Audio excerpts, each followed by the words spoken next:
Հելի այնակիցներ, իրոք կարևոր հարց են քննարկում։ Կառավարությունը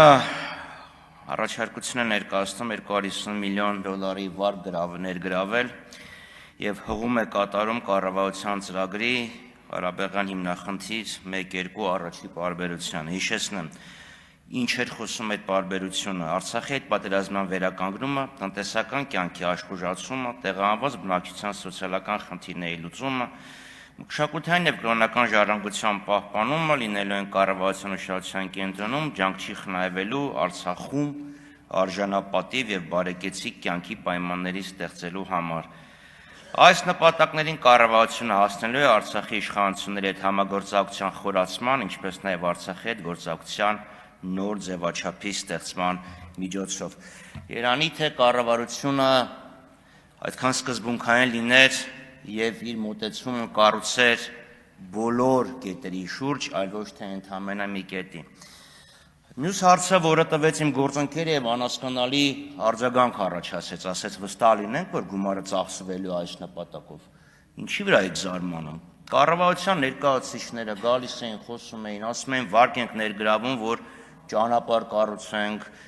ֆինանսական շուկան զարգացնենք, մարդկանց կարողությունները զարգացնենք, մեկ էլ Նիկոլ Փաշինյանը ստեղից վերակենում, ասում է զենք են կարել։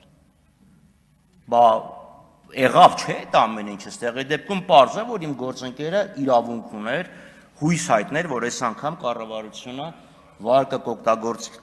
այն նպատակի համար, ինչի համար որ ներգրավում է։ Այն որ մեր արցախցի հայրենակիցները Հայաստանում բազմաթիվ դժվարությունների են հանդիպում, լինի թե սոցիալ-տնտեսական եւ բարեհոգեբանական, կարծում եմ որևէ մեկի համար գաղտնիք չի եւ Երանի քաղաքացիական պայմանագիրը մասնակցեր արցախցիների սոցիալ-տնտեսական հարցերը քննարկող քննիչ հանձնաժողովի աշխատանքներին։ Բայց երբ ասում եք, որ մեր արցախցի կամ հարցական նյատակ եք դնում են պնդումները, որ մեր արցախցի հայրենակիցները ենթարկում են նաև բարեհոգեբանական ճնշումներին, ես կցանկանայի հիշեցնել Եվրոպական խորհրդի ընդդեմ ռասիզմի եւ անհանդուրժողականության հանձնաժողովի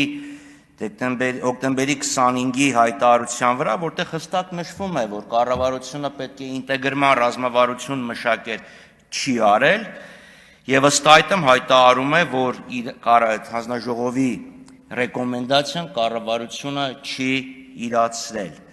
Իսկ հիմա անդրադառնալով կոնկրետ այս վարկին, ես մի քանի առաջարկություն ունեմ։ Առաջինը ցածր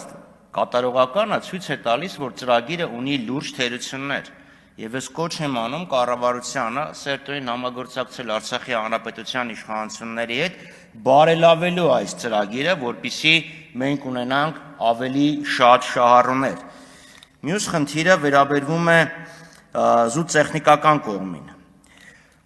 Կառավարությունը որոշակի գումար է հատկացնում տուն գնելու համար եւ միևնույն ժամանակ վճարում է հիպոթեկային վարկի տոկոսադրույքները։ Ես ինքս 20 տարով վարկ ունեմ հիպոթեկային եւ որ նայում եմ, եթե ժամանակացույցի առաջնորդվեմ 1-2% են վճարում բանկին։ Ինչու՞։ Լավ, ես հասկանալի է։ Այս պարագային ես կարծում եմ պետք է բարեփոխել ծրագիրը եւ այդ տոկոսների փոխարեն, որը գնում է վարկին, հաշվարկել, միջինում ինչքան վարկ է գնում եւ այդ գումարը ուղղակի որպես մայր գումար ավելացնել։ Եթե մարդը 50%, 30% ավել տոկոս պետք է վճարի, այս դեպքում դուք իր փոխարեն վճարեք, հենա 5 միլիոնը դարձրեք 6 միլիոն, 6.5 միլիոն, 7 միլիոն եւ մարդկանց ավելի մեծ հնարավորություն կտակ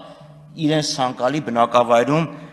շենք կամ բնակարան ձեռք բերելու համար։ Եվ միևնույն ժամանակ, քանի որ ծրագրի նախատեսում է նաև վարձակալության ծրագրի փոփոխություն, ես ուղղակի կառաջարկեի դիտարկել սոցիալական բնակարանաշինության գաղափարը, պետությունը կառուցում է բնակարաններ, վարձով տալիս է, մարդիկ համ կոմպակտ կապրեն եւ ավելի հեշտ կլինի իրացնել իրենց վերադարձի իրավունքը։